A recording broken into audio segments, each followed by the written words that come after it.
자, 이번엔 사진 측량에서 무인항공에 대한 얘기. 요즘 굉장히 많이 활용되고 있는 우리 드론 또는 UAV라고 얘기하는 그러한 사진 측량 기법이에요.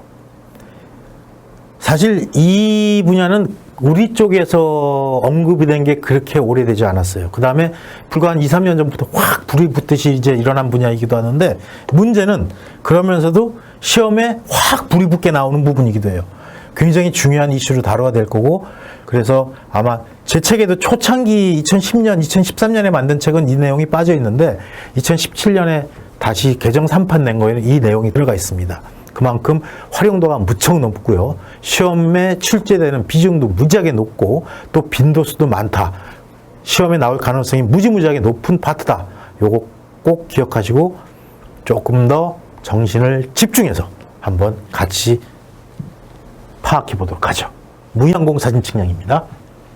자, UAV라고 표현했어요. Unmanned, 사람이 없는 Aerial, 항공, Vehicle. 예. 꼭 vehicle이 그 자동차만 얘기하는 건 아니에요. 뭐든지 실을 수 있는 거는 거의 다 vehicle로 표현을 하는데, 뭐 자동차라든지 여기서는 이제 항공기를 얘기하는 건데 사람이 없는 겁니다. 자, 무인항공기. 조종사 없이, 그러니까 무인이겠죠. 예.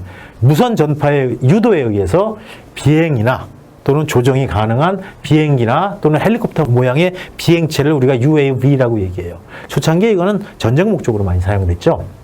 주로 군사적인 목적으로 활용이 됐지만 현재는 민간용 또는 상업적인 부분까지 그 활용 범위가 무지무지하게 확대가 되었습니다. 자, 그럼 이러한 무인항공기를 이용해서 우리가 사진 측량에 도입을 했더니 굉장히 많은 장점이 있더라. 그리고 무지하게 쓸모가 많더라라는 얘기죠. 그래서 이 UAV에 의한 사진 측량, 여기서 우리가 기억해야 할 게 초경량 비행기 모양의 비행체나 헬리콥터 날개와 비슷한 여러 날개를 갖는 드론. 우리가 이제 뒤에 가서 이제 고정익, 회전익 이런 말 나오는데 날개가 돌아가는 거. 비행기는 날개가 안 돌아가죠. 프로펠러는 날개가 돌아가는, 헬기는 날개가 돌아가는 거고, 어쨌든 그렇게 여러 개 날개가 돌아가는 그런 걸 일반적으로 드론이라고 얘기를 합니다. 이런 걸 이용해 가지고 원격으로 제어해서 사진 측량을 하는 걸 얘기합니다. 자, 대상물의 사진을 찍고, 똑같아요. 이건 항공사진 측량하고, 그 다음에 이 영상을 이용해서 사진 측량을 수행하는 걸 우리가 UAV 사진 측량이라고 정의를 내릴 수가 있겠죠.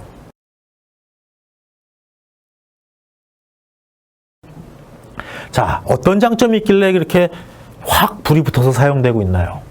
전 과정이, 모든 과정이 수치 사진 측량하고 동일해요. 똑같아요. 포토그래메트리하고 수치 사진 측량하고 동일한데, 얘는 더 좋은 게 일단 비행기는 굉장히 고도가 높아야죠. 바로 밑에서 못 찍어요. 하지만 얘는 근접 촬영이 가능하다. 한 50m만 올라갔어도 충분히 사진을 찍을 수, 50m, 뭐 20m 갔어도 사진을 찍을 수가 있기 때문에. 그럼 굉장히 근접 촬영하면서 정확한 사진을 얻어낸다는 얘기예요. 영상이. 그래서 보다 정확하고 신속하게 사진을 얻어내는 게 가능하다는 얘기입니다. 자, 촬영에 사용하는 카메라도 또 항공 카메라가 아니에요. 사진용, 측량용 카메라. 그건 굉장히 무거워요. 드론에 못 실었거든요. 근데 그러다 보니까 그걸 못 실어서 대체한 게 DSLR 카메라예요. 근데 DSLR 카메라는 물론 측량용 카메라보다는 측량 목적의 정확도는 떨어집니다. 하지만 카메라는 렌즈의 중심투영 특성으로 인해서 센터 부분은 굉장히 정교하게 잘 찍히거든요. 그 주변 다 버려버리고 센터만 모아갖고 처리를 하더라도 정교한 사진을 얻을 수가 있다는 얘기죠. 그래서 DSLR을 많이 사용한다. 그래서 렌즈의 왜곡이 측량용 사진기보다는 아무래도 다양하게 발생을 하죠. 그래서 중복도를 높여서 찍는다. 그래서 아마 여러분들 항공 삼각 측량 얘기할 때 종래 사진 측량에서는 종중복 엔드랩을 60% 정도 주고 횡중복을 30% 정도 준다 그랬는데, 디지털 사진 측량에서는 80% 정도 줍니다. 종중복을. 그 다음에 횡중복을 60%까지 줘요. 굉장히 중복을 많이 시키고 필요한 부분만 뽑아내서 쓰겠다는 얘기겠죠. 그래서 효과적으로 왜곡을 줄일 수가 있다. 중복도를 높이기 때문에. 그리고 다양한 분야에도 활용이 가능하다라는 게 큰 장점입니다. 자, 일단 이 UAV는 어떻게 구성이 될까요? 일단 하드웨어가 있고 소프트웨어가 있겠죠. 예, 하드웨어는 일단 기본적으로 비행체가 있어야 될 겁니다. 예, 비행체. 그래서 그 날개가 고정으로 되어 있는, 즉 비행기가 같은 모양으로 이렇게 날개가 딱 있어가지고 그냥 날아다니는 이런 비행기를 우리가 고정익, 참 말이 어려워요, 한문이. 고정익. 예, 익, 날개 익자를 써가지고 고정익이라고 얘기하고, 그 다음에 날개가 돌아가는 거를 회전익 이렇게 표현을 했습니다. 참 어떻게 꼭 사람 이름 같기도 하고 고정이. 예. 자, 양력을 이용해서 비행기가 날아갈 수 있는 건 뭐예요? 속도가 빨라지면서 비행기 날개의 양력 때문에 붕 뜨는 효과가 나타나는 거죠. 그걸 이용해서 비행 제어를 해요. 그래서 이착륙할 때 당연히 얘는 비행기이기 때문에 활주로가 필요합니다. 아무데나 내려앉지를 못하죠. 그 다음에 상공에 떠 있는 상태에서 제자리 비행이 안 돼요. 비행기는 계속 날아가야만 양력이 없어지니까. 예, 그리고 수직 상승하고 수직 하강이 불가능합니다. 이러한 단점이 있긴 있어요. 거기에 비해서 이제 날개 회전형, 회전익은 헬리콥터와 같이 날개가 돌아가는 거죠. 그래서 비행을 제어하는 형태로 운행이 됩니다. 이거 다 아는 내용을 문서로 표현한 거라고 생각하시면 돼요.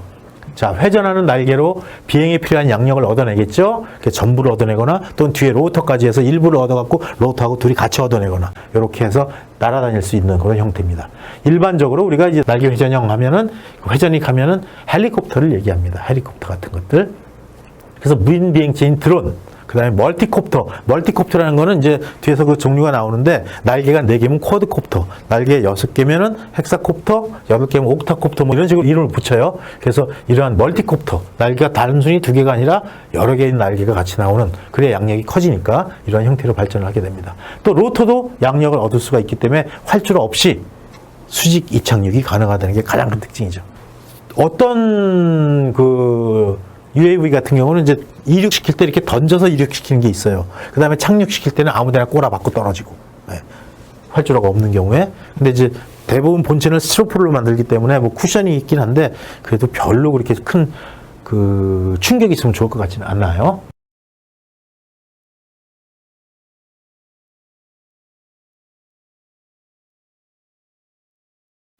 자, 날개 고정익은 이제 요러한 거. 아까도 설명했듯이 이런 식으로 비행기 날개가 딱 버티고 있어가지고 이걸 양력을 얻는 그런 스타일. 그 다음에 날개 회전익은 요건 이제 쿼드콥터죠. 날개 4개가 달린 거. 이런 식으로. 여기 이제 GPS하고 카메라하고 싣고 올라가는 겁니다. 그래서 이 종류는 그 날개에 따라서 어떻게? 듀얼콥터, 날개 2개짜리겠죠. 그 다음에 트리콥터, 날개 3개짜리. 요거 같은 거는 4개짜리인 쿼드콥터. 그 다음에 헥사콥터. 요거는 날개 6개. 옥토콥터 같은 건 8개의 날개를 갖고 있는 그런 다양한 방법으로 이제 발전을 해왔습니다. 그 외에 또 어떤 GPS 장치가 들어가야 되겠죠. 일반적으로 여기서는 GNSS보다는 GPS를 쓰는 게 맞다고 봐요. 뭐 간혹 여기서 글로너스나 갈릴레오 신호를 받는 사람도 있다고는 하는데 어쨌든 주로 받는 게 이제 GPS입니다. 그리고 RTK를 사용해 갖고 DGPS를 해서 위치 정확도를 높여야 되죠. 비행체, 즉 카메라의 위치를 얻기 위해서 사용하는 장치예요. DGPS가 가능해야 되거나 아니면 SBAS, 이건 다음 장이죠. 9장의 GNSS에 가서 자세하게 Satellite Based Augmented System이라고 얘기하는 그 DGPS 시그널을 인공위성에서 따로 받는 거예요. 그러니까 GPS 위성에서 GPS 신호 받고 SBAS 위성에서 보정 신호 따로 받고 합성해갖고 위치 정확도를 향상시키는 그런 스타일인데 어쨌든 그냥 일반 싱글 GPS, 우리가 흔히 얘기하는 안테나 하나에 수신기 하나 갖고 나타나는 10m 정도의 오차 갖고는 안 된다는 얘기죠. 그래서 그걸 DGPS라든지 SBAS라든지 또는 RTK를 이용해가지고 정확한 비행체의 3차원 위치를 결정하는 그러한 장치가 탑재가 돼야 됩니다. 그 다음에 이 비행체의 위치를 실시간으로 추적을 해야죠. 비싼 거 그냥 날아가 버리면 얼마나 마음 아프겠어요? 그 다음에 자동항법이 가능합니다. 오토파일럿이라는 기능들이 있어갖고 예를 들어서 뭐 컴백홈인가요? 버튼 딱 누르면 지가 어디 있든가 쫙 다시 원래 이륙한 그 위치로 다시 돌아오는 그런 거. 그 다음에 사진 주점의 위치 좌표를 결정하는 이러한 시스템들이 가능하게 탑재가 돼 있어야 돼요. 모두 GNSS에서 관리를 합니다. 그 다음에 이제 Inertial Navigation System, Inertial 관성항법 장치죠. 이것도 역시 우리 다음 장 GNSS 자세하게 설명을 할 텐데 없어질 뻔했던 장치예요. 우리 가속도계라고 얘기하는 거. 예를 들어서 관성이 뭐예요? 술을 한 번 마시면 계속 마시고 싶은 게 관성이에요? 한 번 잠을 자면 계속 자고 싶은 거? 자, 멈춰있는 물체인데 갑자기 전진을 하면 물체는 뒤로 쏠려요. 왜? 물체는 계속 멈춰 있으려고 하기 때문에. 그러면서 이제 가속도가 변하게 되죠. 또 반대로 쭉 등속도로 운동하고 있던 물체가 갑자기 섰버리면 계속 움직이려고 하는 성질이 물체에 작용하고 있기 때문에 앞으로 쏠려 나가겠죠. 이런 것처럼 그 가속도계를 이용해서 IMU라고도 합니다. 이러한 장치를 이용해서 이제 그 GPS의 그 어떤 위에서 잡아주지 못하는 그러한 그 보정을 또 해주는 그러한 장치로 사용이 됩니다. 처음엔 그랬어요. 잠수함, 항공기, 미사일 등에 장착해서 위치를 감지해내고 목적지까지 이렇게 유도해 나가는 가속도를 이용해서 가는 장치였는데, 자이로스코프에서 방위 기준을 정하고 가속도계, 가속도계를 이용해서 이동 변이를 계산하는 원리로 작동이 됩니다. 그래서 UAV에서, 이 무인항공기에서는 비행기의 자세를 측정해갖고 얼만큼 이게 틀어졌는지 X축, Y축, Z축으로 그거의 회전 요소를 찾아내는 그런 기법으로 쓰이죠. 우리가 앞에서 비행체의 3차원 유동 얘기했었어요. 그래서 X축, Y축, G축으로 회전하는 거 각각 우리가 카파, 그 다음에 피, 그 다음에 뭐예요? 오메가. 이렇게 표현했던 거죠. 그래서 여기서는 조금 더 다른 용어를 써요. 롤링, 요잉, 피칭 이런 용어를 쓰는데 어쨌든 간에 3차원 대상체에서는 3차원 회전뿐이 없거든요. 그거에 대한 회전 요소를 결정하기 위해서 사용되는 겁니다. 여기 나오죠? 롤링, 피칭, 요잉 같은 거. 이렇게 해서 결국은 EO, Exterior Orientation, 외부 표정 요소를 결정하는 데 사용이 됩니다.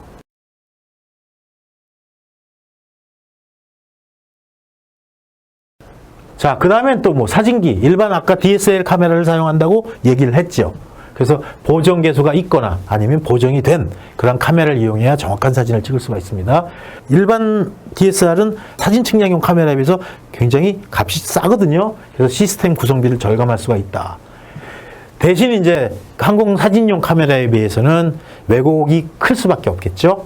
그래서 더 많은 중복을 한다라는 말 앞에서 한번 설명을 했던 얘기예요. 그 다음에 이제 그라운드 컨트롤 포인트, GCP라고 얘기하네요.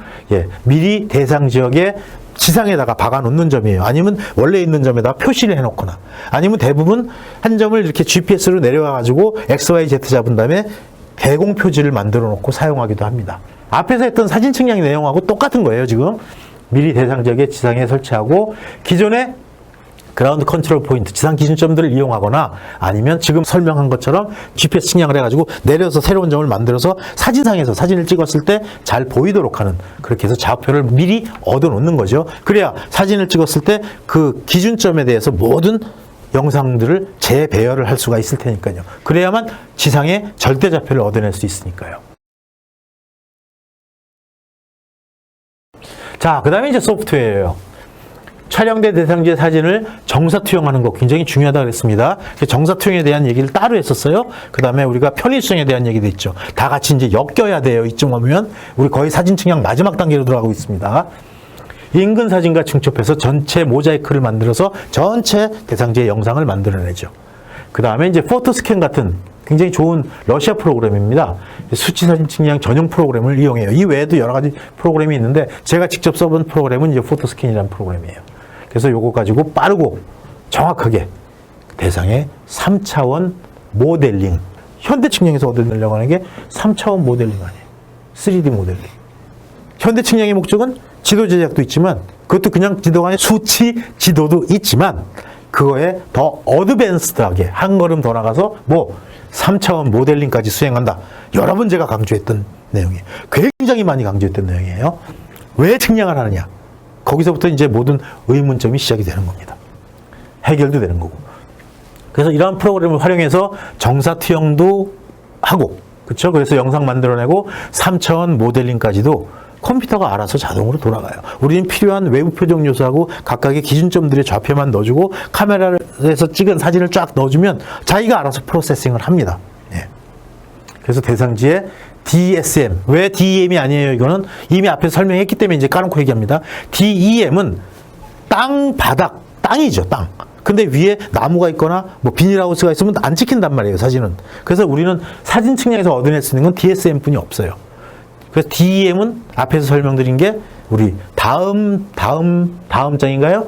레이저 측량에서, 그 중에서도 항공 레이저 측량에서 자세하게 다룰 거예요. 라이다에서. 그때 DEM을 다시 한번 보도록 하고, 어쨌든 얘는 DSM 밖에는 얻어낼 수가 없다. 디지털 서피스 마들, 이런 말들 나왔을 때 용어들 한번 꼭 다시 정리해서 주세요. 디지털 서피스 마들. 여기에 대별되는 게 뭐가 있었어요? DEM이 있었죠?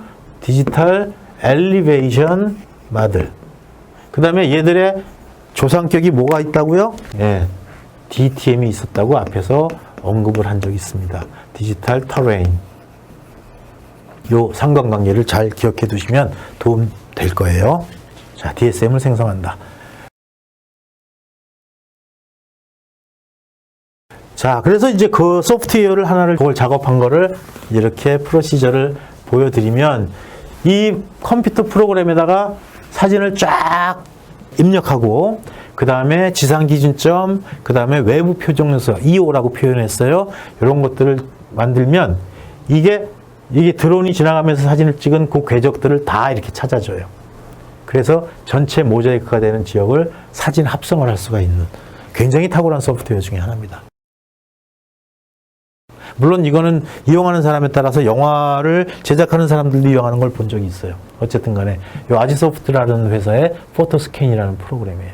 비단 이 프로그램 말고도 상당히 많은 자동화된 디지털 포토그래메트리, 수치 사진 측량을 하는 프로그램들이 있거든요. 거기에 이제 이렇게 사진을 찍어서 드론이라든지 아니면 UAV에 사진을 찍어서 이렇게 입력을 시키면 바로 자기가 이렇게 원래 사진이 찍었던 장소와 상태를 재현해 줍니다. 이 UAV 사진 측량은 어떤 식으로 흘러가나 한번 보죠. 일단 촬영 계획을 세워요. 제일 중요한 건 항상 촬영 계획입니다. 그래서 정확도라든지 사용 목적, 작업 일시, 장비 같은 거를 고려해 가지고 계획을 설정하죠. 그러고 나면 이제 각종 자료를 입력합니다. 그래서 여기에 들어가는 자료가 촬영 구역, 어디서 한다. 그 다음에 여러 영상들, 그 다음에 수치 지도상의 촬영용 구역을 입력하고요. 그 다음에 촬영 계획을 입력하겠죠. 그래서 어느 높이로 찍어라, 중복도는 몇 %로 해라, 이렇게 해갖고 계획 항로, 파일럿 항로를, 루트를 생성을 해냅니다. 그리고 나면 이제 사진기의 셔터 속도, 어느 정도 간격으로 찍을 거기 때문에 몇 초로 찍어라라는 것까지 이제 미리 우리가 정해줘야 돼요. 그래가지고 그 중복도를 결정하고 또 착륙 지점을 입력해야죠. 가버리면 어떻게? 그 카메라 영상 찍은 걸 어디서 찾으려고. 그렇죠? 착륙 지점 입력하거나 그래서 풍량, 그 다음에 장애물, 위치 이런 거 고려해가지고 착륙 지점을 선정해 놓고 마지막에 컴백 홈하고 명령을 주면 글로 돌아온다는 얘기입니다.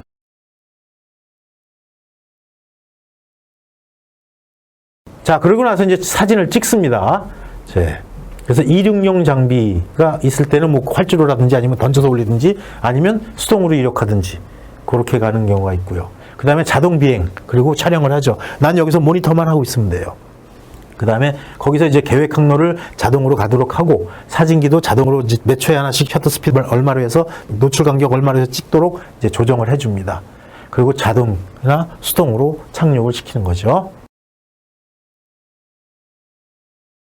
이렇게 촬영이 끝나면 요 자료들을 모아서 영상 처리를 해요.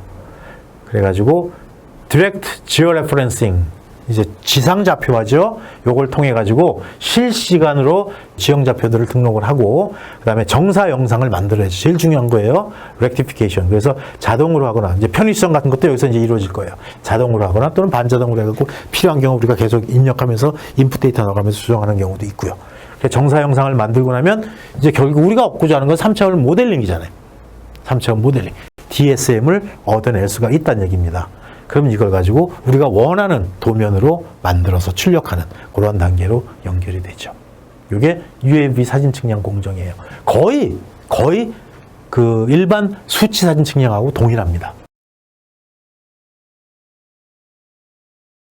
자, 요거는 이제 제가 실제로 담당했던 업무에서 사진을 찍은 건데 여기 토지 보상 문제 때문에 토지 얘기, 요 구역에 대해서 어디까지를 토지로 보고 어디까지를 임야로 봐야 되느냐 이제 이것 때문에 촬영을 했던 건데요. 어쨌든 사진을 찍어갖고 사진들을 쭉 붙여놓은 거예요. 모자이크한 겁니다. 그 다음에 모자이크가 되면 요거 가지고 뭐 3차원 모델링을 해야겠죠. 예, 그래서 DSM을 형성한 게 바로 요 사진이에요. 예, 동일한 지역입니다. 예, 끊어진 것도 거의 똑같죠. 근데 실제로 이런 사진을 찍더라도 우리나라는 제약이 많아요. 예, 남북이 분단되어 있기 때문에 또 그 외에도 뭐 이적 활동이나 어떤 범죄 사용 목적으로 쓰일 수 있기 때문에 뭐 항공 촬영해 보신 분들 다 아시겠지만 어쨌든 요렇게 올려가지고 사진 몇 장 찍는 것도 전부 다 군의 허가를 받아야 되고 군인의 입회하에 촬영을 해야 됩니다. 좀 껄끄럽죠. 그 다음에 물론 촬영된 영상은 먼저 가져가서 검열하고 내보내줘요. 자, 요거는 굉장히 중요한 표예요. 여러분들 요거 시험에 들어가면 무지무지하게 유용할 겁니다. 자, 기본적으로 요것도 시험에 많이 나왔어요. 결국은 뭐예요? 지형도 제작 방법이거든요. 그 중에서 이제 지상 측량, GPS라든지 토탈 스팅 갖고 직접 띄워드리는 지상 측량, 그 다음에 무인항공 시스템을 이용한 거, 그 다음에 상공 사진 측량을 이용한 거, 요거 세 가지를 비교하는 게 굉장히 잘 쓰일 거예요. 그러니까 여러분들 이 표는 꼭 숙지해 두세요. 그리고 그릴 수 있어야 돼요. 자, 일단 지상 측량, GPS 갖고 돌아다니면서 찍는 거죠. 그래서 GPS 가지고 우리가 RTK로 했을 때 보통 1, 2cm 정도의 오차뿐이 안 나거든요. 그게 굉장히 높은 정확도, 가장 이 세 가지 중에서 높은 정확도를 갖는다. 그리고 수시로 이건 측량할 수가 있죠. 이거는 뭐 감시를 받아야 되는 게 아니고 신고를 해야 되는 거 없어요, 거의. 그 다음에 소규모 지형 측량에 적합합니다. 자, 토탈이나 GPS를 들고 30km by 40km 뛰어 들어갈래요? 안 들어가거든요. 네. 그렇게 큰 적은 어려워서 못해. 인건비가 어마어마할 거예요. 자, 단점이 뭘까요? 점 배밀이 낮다. 물론 높은 밀도로 우리가 점을 이용하면 굉장히 정교하고 정확하게 얻을 수 있지만 그렇게 하기에는 쉽지가 않다는 얘기죠. 그리고 비용이 과다하게 소요될 수 있다. 시간하고. 그 다음에 인원하고 장비 동원하는 게 힘들어요. 특히 넓으면 넓을수록 더 그렇겠죠. 인건비. 그 다음에 대규모 지역은 적용이 안 되죠. 그렇기 때문에. 자, 이건 어떤 용도로? 소규모의 국지적인 지형 측량을 할 때 많이 쓰입니다. 굉장히 정확한 값은 나와요. 자, 그럼 이번 시간에 우리가 언급했던 UAV로는 어떤 장점과 단점이 있는지 볼까요? 자, 일단 이것도 높은 정확도입니다. 얘는 가장 높은 정확도예요. 얘는 그냥 높은 정확도. 자, 그 다음에 고정밀 영상을 잡아낼 수가 있죠. 왜? 가까이 붙어서 GP에서 높지 않은 데서 사진을 찍기 때문에. 그래서 그라운드 샘플 디스턴스 여기도 표현해놨지만 공간 해상도 앞에서 제가 막 목이 터져라 얘기했던 부분이에요. 그게 3cm 정도까지 되는 아주 우수한 영상들을 얻어낼 수 있다는 거. 그 다음에 어디서나 적기 측량이 가능하다. 100%는 아닙니다. 하지만 필요하면 빠른 시간 내에 계획 잡고 실행하는 게 가능하다는 얘기고요. 그 다음에 요거는 이제 중규모 또는 소규모 이러한 측량에 적합한 그런 기법이에요. 그 다음에 비교적 가격이 저렴합니다. 인건비도 많이 안 들죠. 일단 뭐 GPS 하더라도 두세 사람 모였으면 될 거고 그 다음에 나머지는 항공기가 알아서 할 거니까요. 그 다음에 항공사진같이 그 큰 고가의 카메라가 필요한 것도 아니고 사람이 타야 되는 그런 비행기가 필요한 것도 아니고 그 다음에 개인 비행이 가능하다. 이거 개인 비행은 뭐 개인 그 비행기 타고 올라간다는 얘기가 아니에요. 물론 저 중국에서는 드론 택시도 나왔다고 하는데 어쨌든 간에 개인이 혼자 이 모니터를 하면서 그 궤도나 이런 것들을 조정하면서 사진 촬영하는 게 가능하다는 얘기입니다. 단점은 뭘까요? 대축적 지형도 제작에 지상 기준점이 반드시 있어야만 이 모든 영상들을 리샘플링을 할 수가 있습니다. 그 다음에 촬영 면적이 넓을 때 비행 횟수가 증가하겠죠. 또 이 가장 큰 단점이 얘는 배터리가 그렇게 오래 안 가요. 그래서 반복 비행을 할 때는 여분의 배터리도 확보해 놓고 있어야 됩니다. 아마 이것도 앞으로 계속 개선이 될 거라고 저는 생각을 해요. 자, 용도로는 중소규모 지형 측량 앞에서 나와 있었어요. 그 다음에 제지역에 긴급 측량할 때 이럴 땐 정말 편리할 거예요. 그리고 긴급 수정하거나 또 접경 지역에 지도를 제작하거나 사람이 직접 들어가서 찍지 못하거나 비접근, 난접근 지역에 굉장히 좋다는 얘기죠. 그리고 자, 항공사진 측량. 장점은 굉장히 정확한 수치지도 수준의 그럴 수밖에 없는 게 우리나라 수치지도를 제작한 게 전부 다 항공사진을 통해서 만들었기 때문에 그래요. 그 다음에 정밀 영상 해상도를 갖습니다. 물론 UAV만큼 근접해서 찍지를 못하기 때문에 그거보다는 떨어지지만 그래도 상당히 높은 정확도, 높은 해상도를 갖는 영상을 얻어낼 수가 있다는 얘기고요. 그 다음에 이건 아까도 설명드렸지만 30km, 40km 아니면 40km by 50km 무지하게 넓은 지역을 가가지고 쫙 쓸고 들어오는 거기 때문에 대규모 지형 측량에 적합한 방법이에요.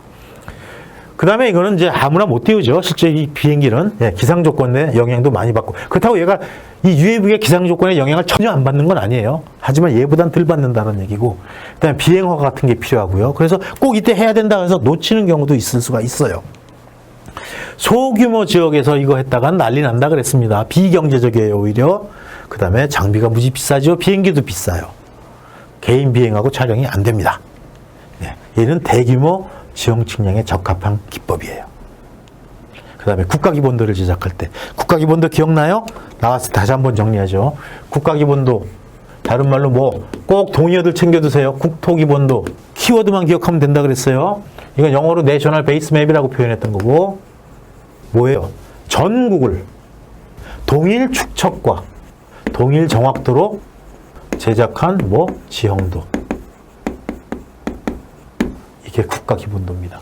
이것도 꽤 시험에 많이 나와요. 요것만 딸랑 쓰기에는 안 나오겠죠. 그러니까 요것도 엮어서 들어가는데 파트별로 따로 만들었다가 거기에 끼워놓고 하는 그러한 용도로 정리해 두시면 굉장히 유용할 겁니다. 어쨌든 이렇게 활용도가 조금씩 다르고 장단점이 있다는 거 요거 꼭 챙겨 두세요. 굉장히 중요합니다.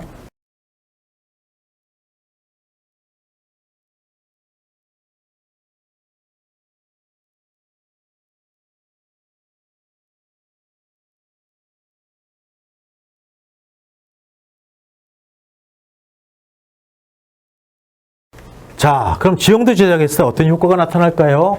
자, 경제적으로 어떤 효과가 있는지 볼까요? 소규모 지역에서 인력, 장비 같은 게 경제적으로 활용되고 높은 정확도를 얻을 수 있다는 거 여러 번 언급이 됐죠. 동일 지역일 경우, 작은 지역일 때는 단시간에 끝내버릴 수가 있다는 얘기예요. 자, 지형도 품질은요, 접근 불가한 지역, 즉 이거는 비접근 지역이죠. 여기에 촬영하는 게 가능하고 또 기후의 영향이 많은 데서 소규모 지역에서도 효과적으로 활용될 수가 있다는 거 얘기입니다. 그 다음에 고해상도의 영상 취득은 가능하지만 기체의 흔들림 같은 게 큰 비행기에 대해서는 더 많이 흔들리겠죠. 또 촬영 고도 변화 같은 게 좀 심할 거고요. 그래서 항공 사진 측량에 비해서 사진들을 이렇게 모자이크 만들 때 축척이 조금씩 달라서 접합할 때 어려움이 있다는 그러한 얘기도 같이 나와 있습니다. 이런 것들 잘 챙겨 두세요. 지금 요 챕터 통째로가 시험 문제예요. 예.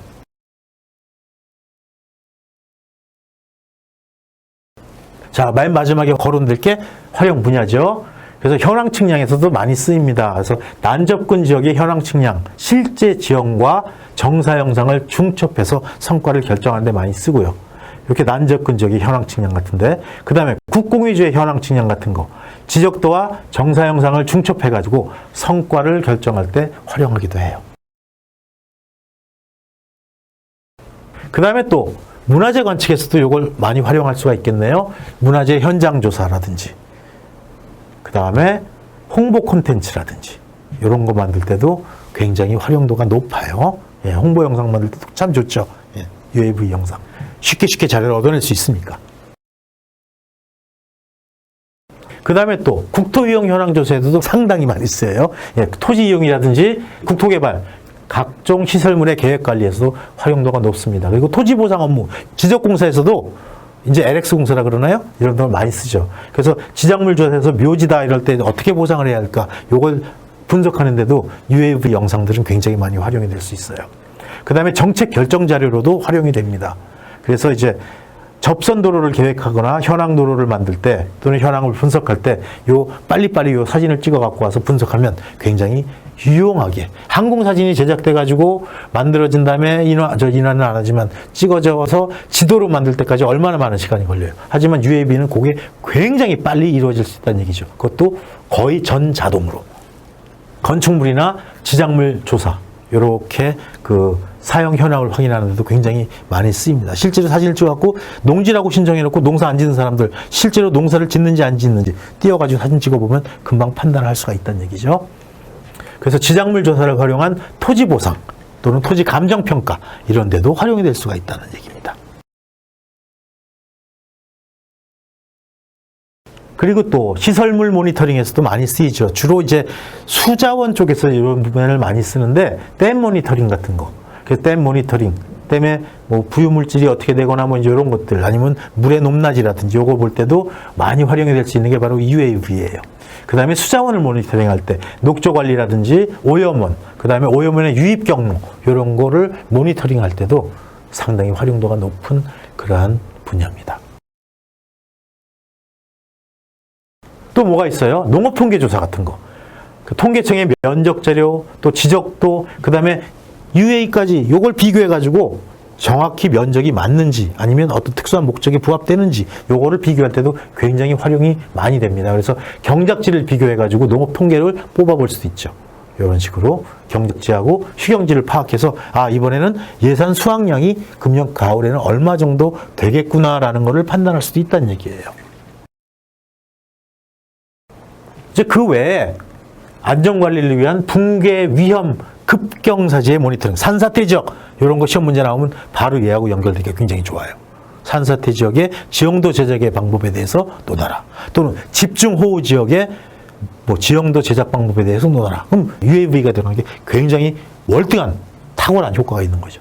그다음에 노천의 광산, 그다음에 채석장, 여기에 대해서 3차원 지적 정보를 구축하는데도 역시 활용이 되고요.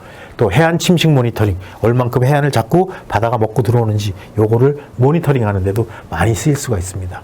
그다음에 침수 흔적도 물이 한번 들어왔다 나간 적이 있는지, 아니면 산불 지역 또는 산사태 지역 요런 데 재해 지도, 재해 같은 것도 지금 국가에서 신경을 많이 쓰고 있는 파트잖아요. 예, 재해 지역, 요런 재해 지도를 작성하는데도 굉장히 많이 쓰여요. 또 산림 훼손 지역에서 산림 복구를 위해서 모니터링 할 때도 상당히 효과적으로 쓰입니다. 이렇게 해서 우리 UAV 드론, 주로 이제 드론이 많이 쓰여요. 그 이유가 수직이 착륙이 가능하기 때문에 이걸 이용해 가지고 기존의 수치 사진 측량의 기법을 통해서 이걸 모두 모아 가지고 한꺼번에 컴퓨터로 편리하게 할 수 있는 그러한 분야에 대해서 쭉 살펴봤는데, 앞에서도 굉장히 강조했던 부분입니다. 요거 시험에 무지하게 잘 나오는 파트예요. 꼭 챙겨 두셔야 돼요. 이건 무조건 거의 매번 시험에 나온다고 해도 과언이 아닙니다. 이 부분들 꼭 챙기셔가지고 여러분들 시험 볼 때 아주 효율적으로 사용할 수 있도록 준비해 두시기 바랍니다.